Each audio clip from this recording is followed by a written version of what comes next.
ஏன் இங்க ஒளிஞ்சிட்டு இருந்தே? எனக்கு தெரியல. ஏன் இப்படி முகமெல்லாம் வேத்து கொட்டுறது? எனக்கு தெரியல. அச்சச்சோ, ஏன் இப்படி கையெல்லாம் படபடன்னு நடுங்கிறது? எனக்கு தெரியல. உட்காருங்க. பாலக்காட்டு பக்கத்திலே ஒரு அப்பாவி ராஜா, அவர் பழக்கத்திலே குழந்தை போல் ஒரு அம்மாஞ்சி ராஜா. பாலக்காட்டு பக்கத்திலே ஒரு அப்பாவி ராஜா, அவர் பழக்கத்திலே குழந்தையை போல் ஒரு அம்மாஞ்சி ராஜா. யாரம்மா அது யாரம்மா, யாரம்மா அது யாரம்மா. பாலக்காட்டு ராஜாவுக்கு ஒரு அப்பாவி ராணி, அவ சேல கட்ட பார்த்தா போல் அம்மாவி மாமி. யாரம்மா அது யாரம்மா, யாரம்மா அது யாரம்மா.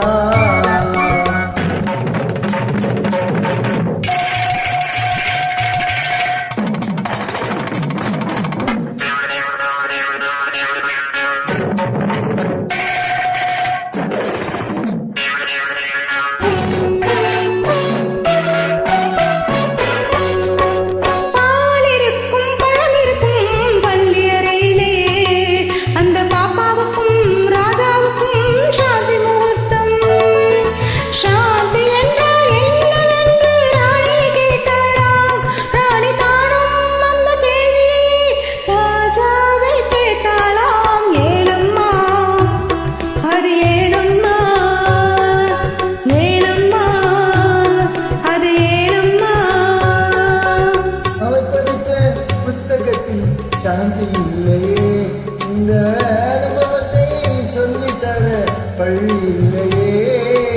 கவிதையிலும் கலைகளிலும் பழக்கமில்லையே, அவர் காதலிக்க கேட்டவர்களை பொறுத்து இல்லையே.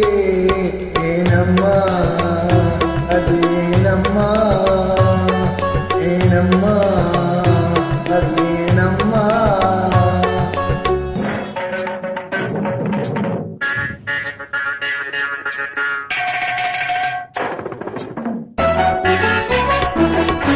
பூக்களிலே வண்டுறங்கும் பொய்கை கண்டாராம், தேவி பூஜையிலே ஈஸ்வரனின் பள்ளி கண்டாராம்.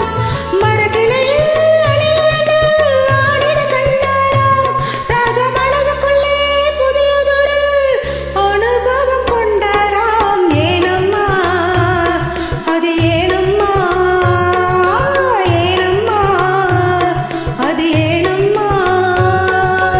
பரமசிவன் சக்தியை பாதியில் வைத்தார், அந்த பரமகுரு ரெண்டு பக்கம் தேவியை வைத்தார். பார்க்கடலில் மாதவனோ பக்கத்தில் வைத்தார், ராஜா பத்மநாபன் ராணியை தன் நெஞ்சினில் வைத்தார். யாரம்மா அது நானம்மா, யாரம்மா அது நானம்மா. பாலக்காட்டு பக்கத்திலே ஒரு அப்பாவி ராஜா, அவர் பழக்கத்திலே குழந்தையை போல் ஒரு அம்மாஞ்சி ராஜா. பாலக்காட்டு ராஜாவுக்கு ஒரு அப்பாவி ராணி, அவ சேல கட்ட பார்த்தா போதும் அம்மாவி பாமி. யாரம்மா